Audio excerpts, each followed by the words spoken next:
As a son of a farmer, I am victim, and I have been witnessed since my childhood. যখন থেকে বুঝি আমি আমার জীবন সম্পর্কে, তখন থেকে আমি একজন সাক্ষী যে হাওড়ের কৃষকের কত দুর্দশা। তারপরে যে দাদনের ব্যবসা আছে, অনেক কিছু আছে, ঘন্টার পর ঘন্টা কথা বলা যাবে হাওড়ের দুর্যোগ দুর্দশা নিয়ে।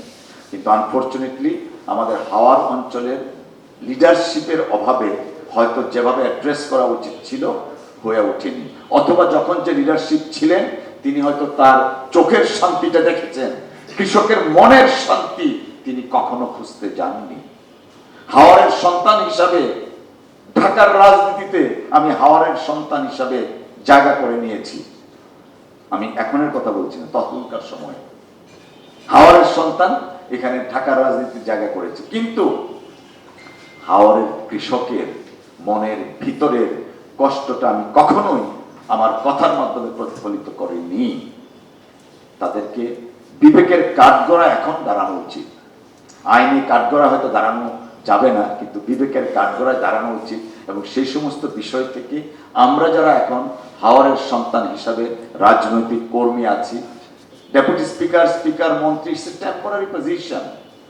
You are just discharging your responsibility. দায়িত্বটা আমি ডিসচার্জ করছি, কিন্তু নৈতিকভাবে, মানসিকভাবে একজন মানুষ হিসাবে আমার যে দায়িত্ব বা করণীয় সেটা যদি করতে পারি, তখনই কিন্তু প্রকৃত অর্থে একজন রাজনৈতিক কর্মী হিসাবে সার্থকতা আসবে।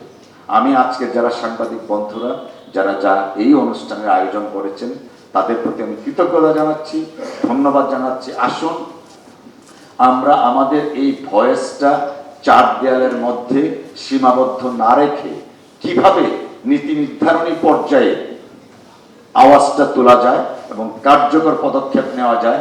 আমরা শুধু বলবো না আমাদেরকে এই প্রজেক্ট দেন, ওই প্রজেক্ট দেন। আমাদের প্রথম দাবি হওয়া উচিত একটা স্পেশাল টাস্ক ফোর্স গঠনপূর্বক পার্টনারশিপ, অর্থাৎ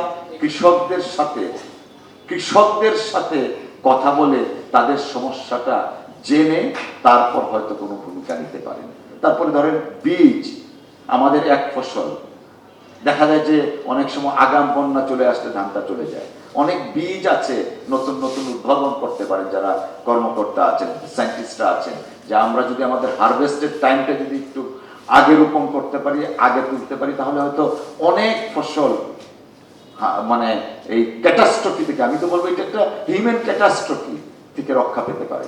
এই যে দেখেন আমাদের এই সাম্প্রতিক সময় যেটা হলো, গণতান্ত্রিকভাবে নির্বাচিত সরকারের প্রধান হিসাবে প্রধানমন্ত্রী সেই দিনে পার্লামেন্টে দাঁড়িয়ে তিনি বললেন 3 মাস কৃষকদেরকে প্রণোদনা বা সহযোগিতা করা হবে হাওড় অঞ্চলের।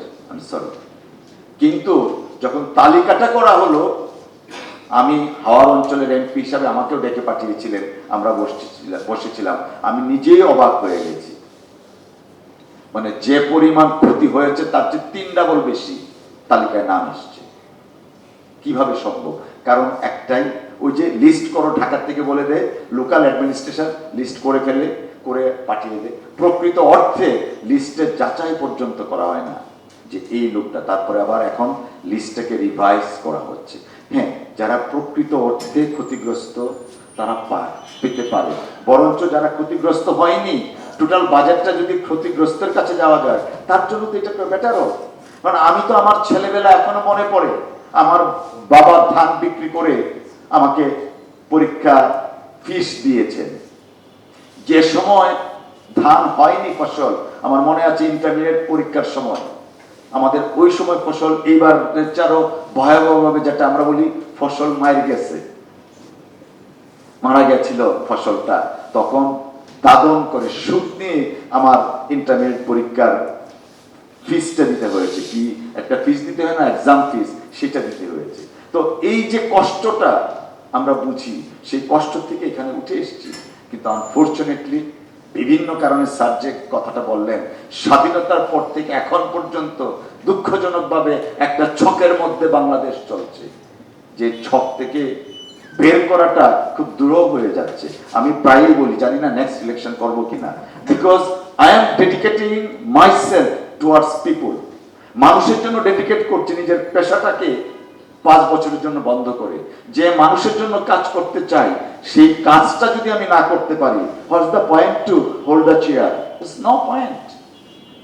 পদে পদে বাধা আসছে। যে কোনো পরিকল্পনা যখন করি, এইভাবে না ওইভাবে, ওইভাবে করলে ভালো হয়। এখন অনেকেই হয়তো আপনারা বলতে পারেন, কেন আপনারা তো member of parliament, deputy speaker, কেন আপনারা এটা ভাঙতে পারেন না? ভাই, ভাঙতে পারি না এই কারণে, বয়স মাত্র আমাদের 3 মাস। চেষ্টা করব ভাঙার জন্য, যেন যাদের জন্য করা তারাই যেন উপকারভোগী হয়। মাঝখানের যে প্রবলেমগুলো হচ্ছে, সেই প্রবলেমগুলো, এই অবস্টিকলগুলো আমরা একার দ্বারা ল মেকার হিসাবে বা জনপ্রতিনিধি হিসাবে সম্ভব না। প্রত্যেককে এগিয়ে আসতে হবে উইথ এ বোনাফাইড ইন্টেনশন, সততার নিয়ত নিয়ে, সততার সাথে, দেশপ্রেমের সাথে। আমি তো প্রায় সময়ই আমাদের যারা আছেন প্রশাসনের লোকজনকে বলি যে ভাই, আল্লাহর ওয়াস্তে আমাদের কিন্তু যে যাই করি দুনিয়াতে, দিন শেষে কিন্তু 3.5 হাত, অর্থাৎ আমি 3.5 হাত জায়গা আমার জন্য বরাদ্দ, এইটা নিয়ে যেন প্রতিদিন সকালে আমার জীবন শুরু হয়। সেই কথাটা আমি প্রত্যেককে রিকোয়েস্ট করি। কেন? কারণ আমার এই 3 মাসের যে অভিজ্ঞতা হয়েছে, অনেস্টলি স্পিকিং, আনফরচুনেটলি অ্যাডভার্স একটা এক্সপিরিয়েন্স হচ্ছে প্রতিনিয়ত। তো কথাগুলো বললাম আপনাদের সকলের সামনে।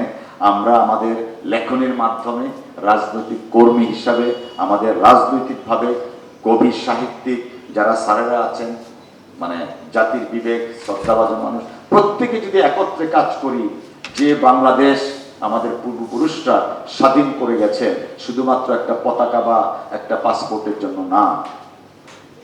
আমাদের যে অর্থনৈতিক স্বাধীনতা, আমাদের যে মানবিক মূল্যবোধ, সামাজিক ন্যায় বিচার এবং কনস্টিটিউশনাল যে রাইটস, সেই রাইটসগুলা আমরা যদি পেতে চাই, সবাইকে একসাথে কাজ করতে হবে।